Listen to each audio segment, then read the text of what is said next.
Supporters of Lebanon's Hezbollah in Marjayoun, Lebanon, celebrated election gains on Monday. Credit Aziz Taher, Reuters. Ben Hubbard and Wade Assad May 7, 2018 Beirut, Lebanon. Hezbollah and its political allies expanded their share of seats in Lebanon's parliament, increasing their political clout at the expense of the country's Western-backed prime minister, according to preliminary election results released on Monday. The outcome of Lebanon's first parliamentary elections in 9 years shored up Hezbollah's position in a way that is likely to alarm the United States, Israel and Gulf Arab nations like Saudi Arabia. Iran backs Hezbollah, a political party and militant group that maintains Lebanon's most powerful military force and is considered a terrorist organization by the United States. Iran has also invested in allies in Syria, Yemen and Iraq, whose parliamentary elections on Saturday could hand victories to groups aligned with Iran. While the number of seats held by Hezbollah itself remained largely unchanged at around 13, victories by political allies who support its maintenance of a vast arsenal increased the chances the group would play a key role in a coalition government and diminished the prospects for legislation that would challenge its status. The election's biggest blow was to the movement led by Prime Minister Saad Hariri, the country's most prominent Sunni Muslim politician and an ally of the West. His group, the Future Movement, saw its parliamentary share shrink by about one-third, to 21 seats from 33 seats, in the 128-member body, Mr. Hariri told reporters on Monday. In Lebanon's complex, sect-based political system, the prime minister must be a Sunni, while the Speaker of Parliament is a Shiite and the president is a Maronite Christian. While Mr. Hariri's movement lost ground to rival Sunnis, he still appeared poised to keep his job as prime minister. It remained unclear late Monday when the Lebanese government would release the official results for the poll, which was held on Sunday. That would begin negotiations to form a government, a process that could drag on for weeks or months. Lebanon's unique sectarian makeup and place in the region make its politics about local issues like jobs, infrastructure and garbage collection as well as about regional rivalries and alliances. In general, the country's politics have long broken down between a camp affiliated with Iran and one oriented toward Saudi Arabia and the United States.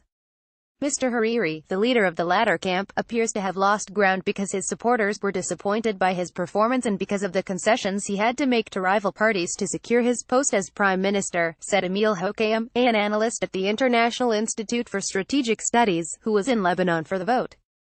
The strong showing by Hezbollah and its allies could jeopardize the country's regional and international standing at a time when its leaders are counting on international support to prop up the economy, support the military and deal with the burden of nearly 1 million refugees from neighboring Syria.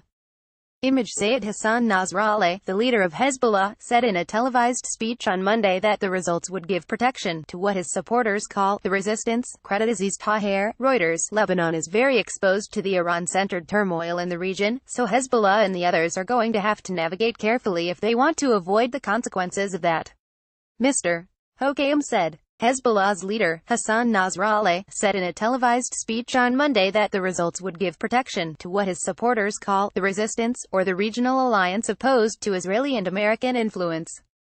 Qassem Qasser, a Lebanese political analyst close to Hezbollah, said that the elections represented a victory for the Iranian axis but that Hezbollah's leaders would seek to make decisions that were good for the country as a whole. They don't want to control Lebanon, Mr. Qasser said. The country is facing many challenges, and Hezbollah is in need of international and outside support. Other regional dynamics affected the vote. Mr. Hariri has long been close to Saudi Arabia, although that relationship has been under strain since a bizarre episode last year when he was summoned to the Saudi capital, Riyadh, and forced to announce his resignation. Hariri appears to have mended his ties to the kingdom and its powerful crown prince, Mohammed bin Salman. The Saudis did not provide generous financial support for his campaign as they have in the past. In recent years, Saudi Arabia and Israel have become increasingly alarmed about Iran's growing influence in the Arab world, and they are likely to see further evidence of this in the election results. On Monday, a member of Israel's security cabinet said that the Lebanese state had become indistinguishable from Hezbollah, which he said would change Israel's calculus should it wage a new war against the militant group. The State of Israel will not differentiate between the sovereign state of Lebanon and Hezbollah, and will view Lebanon as responsible for any action from within its territory. Naftali Bennett, the education minister in Israel's conservative coalition government, wrote on Twitter on Monday. The Lebanese government reported voter turnout at 49%, down from 54% the last time legislative elections were held in 2009. In Beirut, home to about half of the country's estimated 4.5 million people, turnout was between 32 and 42%, depending on the district.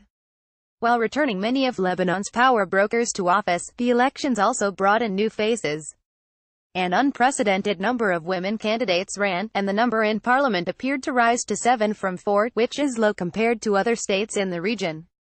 The campaign also saw the participation of dozens of independent candidates who said they represented civil society, and who focused on services like water and electricity and criticized the established parties for corruption and their inability to address the country's pressing problems.